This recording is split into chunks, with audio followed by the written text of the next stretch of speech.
بسم اللہ الرحمن الرحیم نحمدہ نصلی علی رسولہ الکریم اما بعد۔ اللہ تعالیٰ کسی کی کوشش کو بیکار نہیں جانے دیتا۔ جو جس طرح کی کوشش کرتا ہے دستور یہی ہے کہ اس کو اس طرح کی کوششوں میں کامیابی نظر آتی ہے، اور ہر لائن میں جہاں دیکھ لیا جائے یہ چیزیں ملتی ہیں۔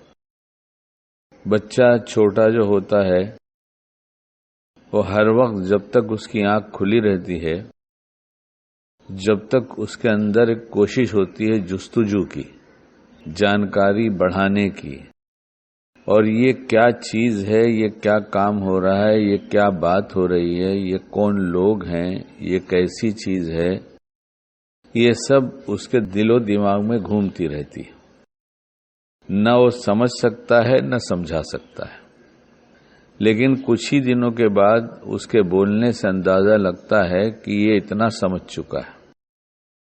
پھر اس کے بعد کچھ دن اور بڑھتا ہے بچہ تو پھر سمجھ میں آتا ہے کہ اب اتنا اور سمجھ میں آ گیا اس کو، یہاں تک کہ بچہ اتنا بڑا ہو جاتا ہے کہ کہتے ہیں باپ کا چپل جب بچے کے پیر میں آ جائے تو سمجھ جاؤ کہ بھی سمجھدار ہو گیا ہے۔ کچھ لوگوں نے کہا ہے یہ کتنا صحیح ہے کتنا غلط ہے اس سے بحث نہیں ہے، لیکن سمجھدار ہونے کے بعد جیسے بتدریج سمجھتے سمجھتے یہاں تک پہنچا ہے، 18 سال 20 سال کی عمر کو پہنچا ہے، ایسے ہی باپ بھی اگر 50 سال کی عمر کو پہنچا ہے تو اس نے جو آگے کے 30 سال گزارے ہیں تو کیا بیٹے اور باپ کی سمجھ اور تجربے میں فرق نہیں ہوگا؟ جب یہ فطرت ہی بنا دی گئی کہ اتنا چھوٹا سا ہے اور یہ ہماری باتوں کا بچہ اثر لیتا ہے، وہ اپنی طرف سے کوشش کرتا ہے، اس کی کوشش میں اس کی ناسمجھی بھی ہوتی ہے کہ وہ خراب چیز کو اچھی سمجھتا ہے، اچھی چیز کو خراب بھی سمجھتا ہے۔ یہ دونوں باتیں اس اندر لگی رہتی ہیں۔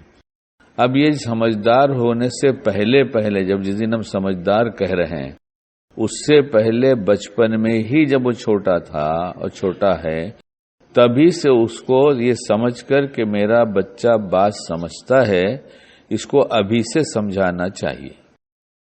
بڑا ہو گیا نہیں، یہ چھوٹا ہے تو سمجھنے کی کوشش کرتا ہے، اس کو ابھی سے سمجھانے کی کوشش کرنا چاہیے۔ ہماری سمجھانے کی کوشش اور اس کی سمجھنے کی کوشش، دونوں کی کوششیں بیکار نہیں جائیں گی۔